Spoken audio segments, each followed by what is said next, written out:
Welcome back, summoners from around the world, to a brand spanking new episode of our top 5 plays for League of Legends. From crazy escapes to mechanically stunning moves, this episode has it all, and then at the end we're running a skill cap giveaway to get some of you free access to their site. This is a great, well-rounded episode in my opinion, and I know you guys are excited, so let's dive into our first play from Special Effects on Ahri.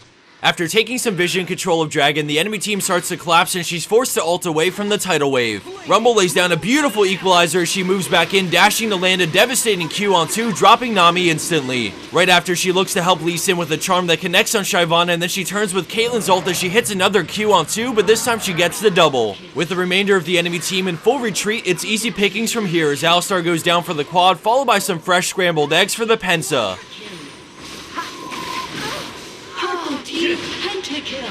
Stinking up the place at our number 4 spot is the duo bot lane of Ironhide Heroic on Braum and his AD carry on the Rat himself. In the beginning, he sneaks his way over to the enemy team as he opens with his W and gets some decent stacks on them, but then the enemy Aatrox shows up for the counter gank. Heal is used and Braum moves into place, creating a barrier to prevent some auto attacks, and then he ults to further disengage, but the enemy team is persistent. As Twitch backs away to gain distance, Braum slowly builds stacks, and once it triggers, the enemy team just switches to him. Big mistake. The Rat comes back in, opening up with his ultimate on Corki, and then Ironhide gets out as Twitch's auto attacks pierce through all three, demolishing them and turning the tides for the 3-for-0. Coming in at third place, we have Dat Vayne XD on Gnar with a super quick play that leaves a huge impact. As the enemy team engage, we see Gnar flank as the Fury enrages him and he flash ults all 4 into the wall, followed by the Boulder and massive wallop to lock them down. One by one, they smother the enemy team, getting 3 kills off the great flank and engaged by Dat Vayne XD.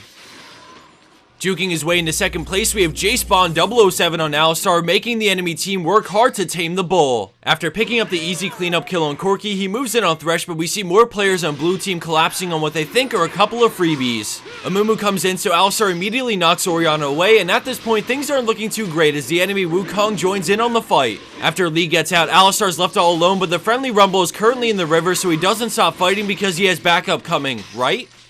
Nah. The Rumble decides to go up to help Lee, but that's quite alright because doing things solo is the JSpawn way. A great headbutt avoids the bandage toss, and then the chase commences as he draws 3 champions to follow him into the jungle as he barely outranges the hook. He's forced to flash away, but then he gets crafty as he wards over the wall and headbutts over it, but he doesn't bat an eye at Thresh and keeps on running. Off the screen, the friendly Tristana is hustling to get over to him as he breaks line of sight. Thresh wards it, so he's forced to fight, landing an amazing WQ on 3 as Tristana blasts Orianna away while finishing Thresh. A quick face in the mountain absorbs the Q from Amumu as Triss gets the double and rocket jumps closer as he heals to stay alive and then headbutts him away. Because Amumu has nothing available to him, Alistar gets appropriate spacing and even decides to farm for Triss as she fires away and takes down the Mummy to kick off the killing spree.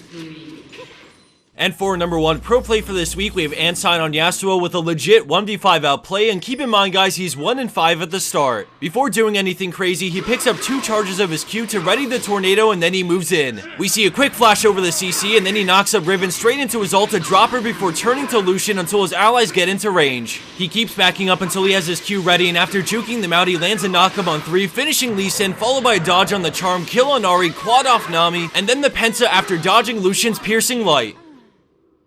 And for the bonus clip of the week, we have Hunter got bored on Fiora with an interesting mechanic I've never seen before. As this plays on, I wanted to congratulate Ansine, who again was playing the Yasuo in her number 1 spot of this video. For those who don't know, starting with week 199 and going on for 1 full month, our sponsor Skill Cap wants to treat you guys by increasing the reward for earning that number 1 spot from 25 to 100 bucks. That's 4 times the RP we were giving before, and I think that's pretty freaking awesome of them to step in and provide the best reward we've ever had. I wanted to use this time to briefly show you guys a preview of what their website is all about. So as you can see, I scroll down until I find the champion I want to master, and well, Ansine has me curious, how can I get that good at Yasuo? Well, like almost everything, it's a bunch of small little things that once you've mastered come together to improve your game. Some of those things can include mastering how to roam well and how to pick up on Qs so that you can effectively counter roam to make a big impact on the map. There's also knowledge to gain on subjects I don't see covered often, like learning how to counter heavy farmers like Nasus so that they don't go unchecked all game and wreck your face 50 minutes in.